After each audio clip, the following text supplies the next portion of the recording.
Hello dear student, welcome to my YouTube channel Prahlad sir में आपका स्वागत है। आज हम हायर सेकेंडरी मुख्य परीक्षा वर्ष 2023 यानी कि कक्षा 12वीं में हिंदी का पेपर जो कि वर्ष 2023 में आया था, इसका फुल सॉल्यूशन करने वाले हैं। आइए वीडियो को स्टार्ट करते हैं, जिसमें आपको प्रश्न एक देखते हैं। निम्नलिखित वाक्यों में सही विकल्प चुनकर लिखना है।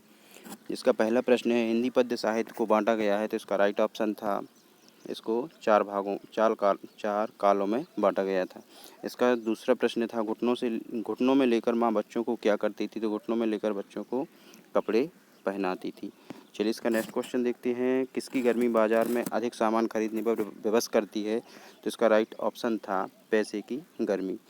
अगला प्रश्न था, लेखक आनंद राव अपनी माँ को ले गया, तो जो आनंद यादव है अपनी माँ को कहाँ लेकर गया था, ये दत्ताजी राव के यहाँ पर लेकर गया था, इसका राइट ऑप्शन था।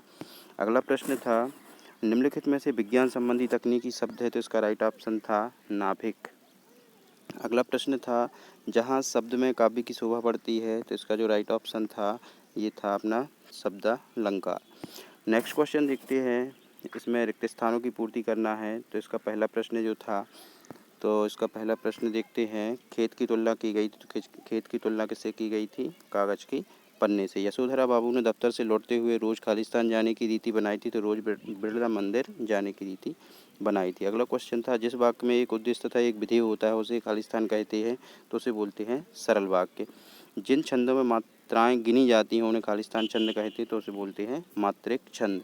संवाद लिखते समय खालिस्तान गायब हो जाता है, तो यहाँ पर गायब हो जाता है लेखक। अगला प्रश्न देखते हैं, लुट्टन के माता पिता उसे खालिस्तान में ही अनाथ छोड़कर चले गए थे, तो ये छोड़ के चले गए थे 9 वर्ष की उम्र में।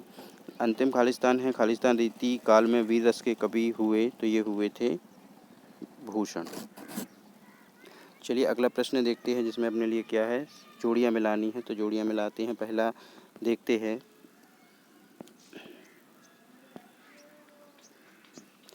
हिंदी साहित्य का स्वर्ण युग कहा जाता है, तो जो हिंदी साहित्य का स्वर्ण युग कहा जाता है, ये कहा जाता है भक्ति काल के लिए। अगला है, छायावाद के प्रवर्तक कवि हैं, जो छायावाद के प्रवर्तक जो कवि हैं ये है जयशंकर प्रसाद। मस्ती का संदेश है, जो मस्ती का संदेश जो रचना है ये हरिवंश राय बच्चन की है। चौपाई छंद है जो, तो चौपाई छंद में क्या होता है, 16 मात्राएँ होती हैं। चित्रकार हैं, चित्रकार कौन थे, चितेरा थे। अंतिम है संपादकीय पृष्ठ, जो संपादकीय पृष्ठ होता है ये होता है अखबार की अपनी आवाज़ होती है। अगला प्रश्न देखना है, एक शब्द या एक वाक्य में उत्तर देना है, तो पहला प्रश्न इसमें देखते हैं, सोठा छंद मात्राओं की दृष्टि से किस छंद का उल्टा होता है, तो इसका जो राइट ऑप्शन रहेगा ये होता है दोहा छंद का। अगला प्रश्न है, ऐसा लघु वाक्यांश जिसके प्रयोग से भाषा में सौंदर्य उत्पन्न होता है क्या कहलाता है, तो ये कहलाता है मुहावरा। रेडियो नाटकों में पात्रों की पहचान किसके माध्यम से होती है, तो ये होती है उसके नाटककार से। रेडियो नाटकों में पात्रों की पहचान किसके माध्यम से की जाती है, तो ये उसकी आवाज़ से की जा सकती है। चौथा प्रश्न है, सिंधु घाटी सभ्यता में कौन से फल उगाए जाते थे, तो सिंधु घाटी सभ्यता में अंगूर एवं खजूर के फल उगाए जाते थे। अगला है कि किसकी आवाज़ मृत गांव में संजीवनी शक्ति भरती थी, तो ये थी पहलवान के ढोलक की आवाज़ से शक्ति भरती जाती। चंद्रगुप्त किसकी रचना है, तो चंद्रगुप्त किसकी रचना है, ये जयशंकर प्रसाद की रचना है। कवि स्लेट पर क्या मल्ले की बात कहता था, तो कवि स्लेट पर लाल खड़िया या फिर चौक मल्ले की बात कहती थी। चलिए अगला प्रश्न देखते हैं, जिसमें सत्यासत्य कथनों का चयन करना है, तो पहला प्रश्न देखते हैं, शीर्षकों के प्रति घृणा और शोषितों के प्रति करुणा प्रगतिवाद है, तो ये राइट है।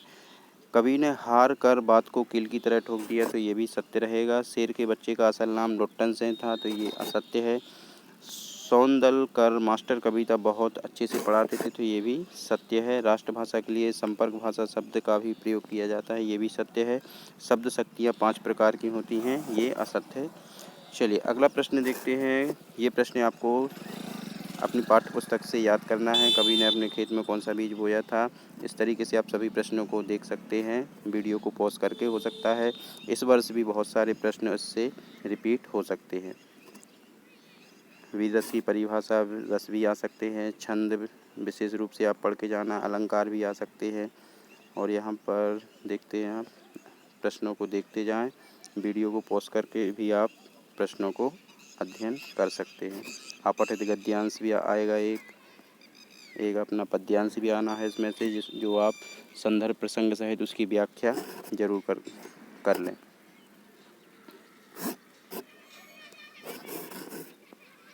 यहाँ पर लास्ट प्रश्न में दिया हुआ एक निबंध आएगा, तो ये भी देख सकते हैं। ध्वनि विस्तारक यंत्रों पर प्रतिबंध लगाने हेतु जिलाधीश महोदय को ये भी प्रश्न आ सकता है एप्लीकेशन के रूप में पत्र लिखने के लिए।